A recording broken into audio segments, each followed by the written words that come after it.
उत्तराखंड राष्ट्रीय कांग्रेस प्रवक्ता सुजाता पॉल जी हमारे साथ मौजूद है। आइए इनसे बातचीत करते हैं। मैम, जोशीमठ में जो त्राहिमाम मचा हुआ है उस पर आप क्या कहना चाहेंगी? देखिए, इतनी बड़ी आपदा की स्थिति में हम पहुंच गए हैं और सरकार सोई हुई है, ये दुख की बात है। इसे प्रधानमंत्री जी को अब तक राष्ट्रीय आपदा घोषित कर देनी चाहिए थी, क्योंकि उनका तो पुराना रिश्ता वो बताते हैं। और ये भी कहा जा रहा है कि मुख्यमंत्री ने संज्ञान बाद में लिया, प्रधानमंत्री ने संज्ञान पहले लिया। ये दुर्भाग्य है उत्तराखंड राज्य का।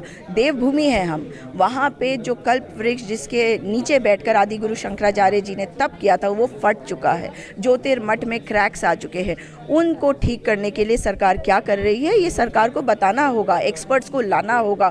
नेशनल इंटरनेशनल जो एक्सपर्ट्स आप ला सकते हैं लाइए। वहाँ पे जो विकास के नाम पे आप कार्य कर रहे हैं, जो विस्फोटकों का यूज़ करके अनियंत्रित विकास कर रहे हैं, उसको बंद करना होगा और दोबारा से रिव्यू करना होगा। क्योंकि विकास के खिलाफ कोई नहीं है, सब विकास चाहते हैं, लेकिन पर्यावरण से सामंजस्य बैठा कर करना चाहिए।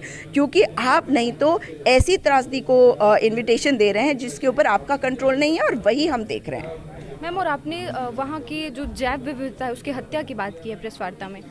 जी देखिए, वहाँ पे जैव विविधता इतनी है कि अगर मैं आपको पौराणिक काल में ले जाऊँ तो वहीं पे उसी के पास है द्रोणागिरी, जहाँ पर हनुमान जी गए थे संजीवनी बूटी लाने के लिए। वहाँ पे बहुत तरह के हर्ब्स है जो आम तौर पर आपको उसके बारे में पता नहीं होगा, वहाँ स्थानीय लोगों को पता होता है सबके बारे में।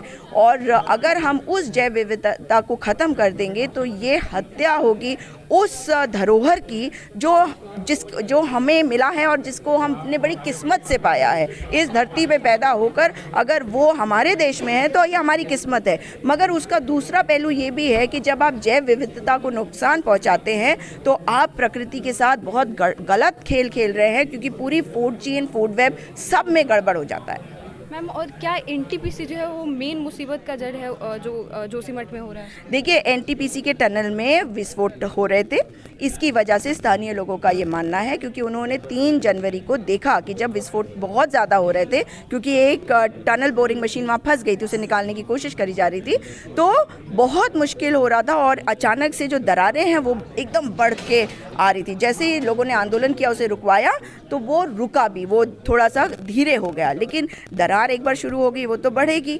तो इस वजह से लोगों का यह मानना है। मगर कमाल देखिए, उत्तराखंड सरकार के जो अधिकारी हैं वो इनको पहले ही क्लीन चिट दे रहे हैं, नो इन्वेस्टिगेशन, नो जांच, और कह रहे हैं जी नहीं नहीं इसका कारण ये नहीं है। एक आखिरी सवाल कि जो एक्सपर्ट का ये भी कहना है कि जो नैनीताल है उत्तरकाशी में, उसमें भी लैंडस्लाइडिंग के जो है उसकी बात की जा रही है। जी देखिए, उत्तरकाशी में 1991 में एक बहुत भयंकर भूकंप आया था, और ये सारे जोन्स जो हैं ये लैंडस्लाइड्स पर ही लोकेटेड है। ये बहुत कमज़ोर पहाड़ है।